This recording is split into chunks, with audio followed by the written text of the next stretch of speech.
বিরতির পর স্বাগত। ঘরের শত্রু বিভীষণ, এই কথা যেন এবার মিলে গেল, কারণ নিজ ঘরে এবার চুরি করতে গিয়ে হাতে নাতে মায়ের হাতে ধরা পড়ল ছেলে। টাকা পয়সা সহ স্বর্ণালংকার নিজ বাড়ি থেকেই চুরি করতে যায় ছেলে, পরে মায়ের চোখে ধরা পড়ে যায়। জানা যায় বিশালগড় দক্ষিণ ব্রজপুর এলাকায় ঘটে এই ঘটনা। ব্রজপুর এলাকার সুজন পাল নামে এক ব্যক্তি সোমবার সকালে নিজ বাড়ি থেকে সোনার জিনিস এবং টাকা পয়সা চুরি করে বিশালগড় বাজারে বিক্রি করার সময় নিজ মায়ের হাতেই ধরা পড়ে। পরবর্তী সময়ে মা ছেলে সুজন পালকে ধরে বিশালগড় থানায় নিয়ে পুলিশের হাতে তুলে দেয়। জানা যায় সে প্রতিনিয়তই নেশায় আসক্ত থাকে এবং বিভিন্ন জায়গা থেকে বিভিন্ন জিনিস চুরি করে।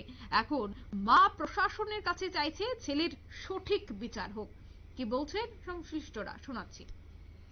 কালকা রাত্রিতে গেছে বাড়ি, ভাত খাইছে, ঘুমাইছে। সকালবেলা টেহাডা 500 টেহাডা আর এই স্বর্ণ জিনিসটা লইয়াতে আয় হচ্ছে, চুরি করে লইয়া আয় হচ্ছে। এরপর আমি দোকানে যাবো, বিচারটাছি টেহাডা হই টেহাডা হয় না। এবারে আমি কই তুইও টেহাডা দিয়ে নাই, টেহাডা কেডা নিছে, তোর ভূতে ছাড়া কেউ নিছে না, তোর ভূতই নিছে। এরপর আমি দৌড়াইয়া গাড়ি ভাড়া দিয়া তারপরে আমি আইসি, আইও অফিসটিলে আটটা গেছি, কখন আবার অফিসটিলে আটটা আইসি। তার গিয়া জিজ্ঞাসি তে আইসেনি, না তে আইসেন, আইবো আরো পরে আইবো, ওখান আইসেন। তো পাইছেন কোন জায়গা? পাইছি ওই আমার কানে মুখটার, যে লামার বাজারের মুখটার কেন পাইছেন? হ্যাঁ, কীর্তনের চাইতে যেন ইয়াটা রাস্তাটা ইটার ওই বাম সাইডে গড়টা বিচ্ছে। এখন আপনার না থানা দিচ্ছেন? কি নাম আপনার ছেলে? সুজন ভাগ। কোন জায়গার বাড়ি? উত্তর দক্ষিণ বজুপুর। কি কারণে এরকম মানে মানে চুরি করার কারণ কি? চুরি করার কারণ কি? নেশা টেশা করে নাকি? নেশা খা, কুটা খা। আপনারা শুনলেন তার মায়ের বক্তব্য।